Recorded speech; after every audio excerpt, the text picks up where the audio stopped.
Por lo general, nuestra web va a tener una base de datos que es donde va a estar la información. En nuestro código no ha de estar la información que vamos a mostrar, sino que tendrá que estar en una base de datos. Laravel es un framework agnóstico de base de datos.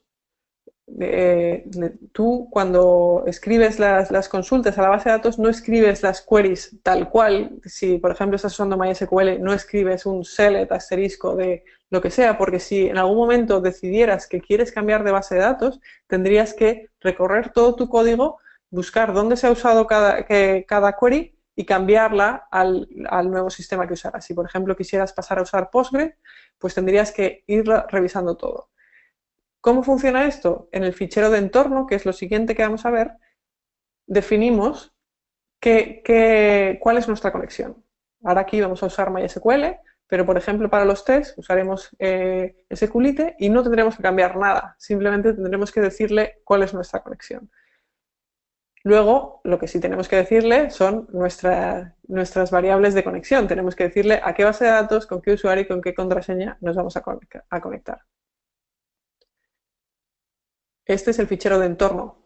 Es un fichero oculto, por eso empieza por el punto, es el punto .env, y es un fichero que no se comitea a los repositorios, puesto que es donde están nuestras claves en claro. Nosotros no debemos tener esos datos accesibles a cualquiera que acceda al proyecto. Y además son unos datos que van a cambiar por entorno. No deben ser los mismos en tu instalación de local que en la instalación de, perdón, que en la instalación de desarrollo que en la instalación de producción.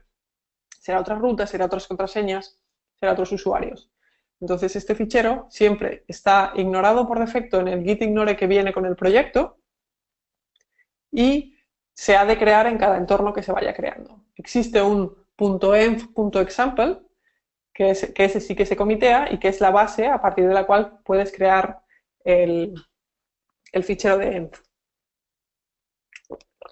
Artisan solo lee el fichero de env al arrancar, porque en realidad no son variables que vayan a ir cambiando, sino que tiene sentido leerlas una vez al principio y luego, si hubiera que cambiar algo, o habrá que hacer una instrucción para que forzarle que la vuelva a leer, o se puede reiniciar el servidor. Si vamos a nuestra instalación, vamos a verlo aquí mejor. No, lo primero que voy a hacer va a ser, como acabamos de hablar de la base de datos, y hemos dicho antes que Laravel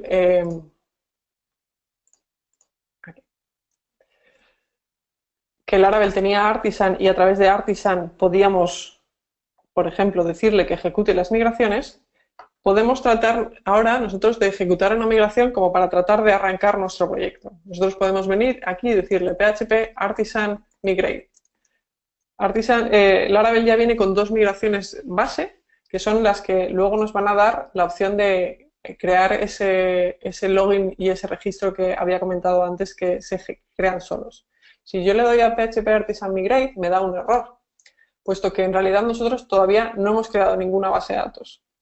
Si creamos una base de datos en nuestro local, que para eso o bien se puede usar, si queréis en local, la de root que viene creada cuando creas el usuario por defecto al instalar el MAM, o bien pues se puede hacer, yo tengo un pequeño script que simplemente lo que hace es que crea una base de datos, o sea, una base de datos y un usuario y una contraseña con el mismo nombre, y entonces si yo lo llamo, que ahora os lo enseño, y lo llamo, por ejemplo, Larastock 2, porque ya tengo el 1 creado.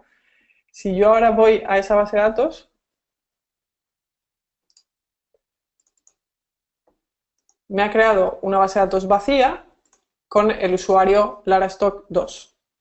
Esto simplemente es lo mismo que si yo me conectara a mi localhost general y viniera y creara aquí una base de datos vacía y un usuario y una contraseña.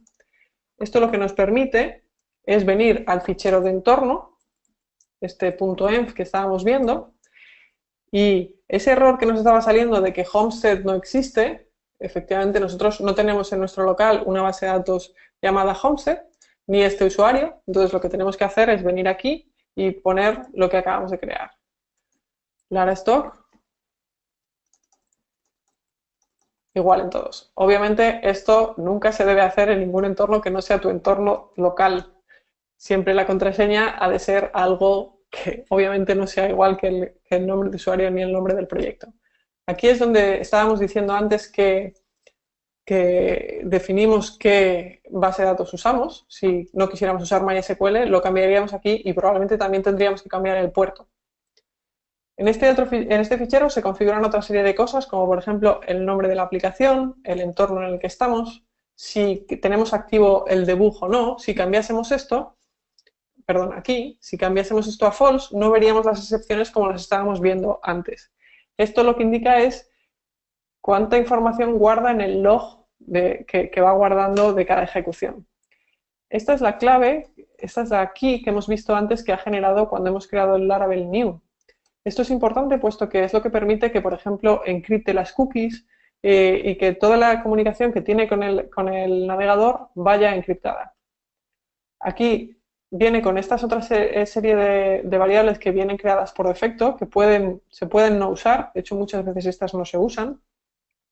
Pero si, por ejemplo, si quisiera usar luego para mandar email, se podría configurar aquí los datos de un SMTP o se puede usar otro driver. Nosotros usaremos Mailgun y lo pondremos aquí. Si ahora vuelvo a intentar ejecutar esa migración, ahora sí que se ejecuta.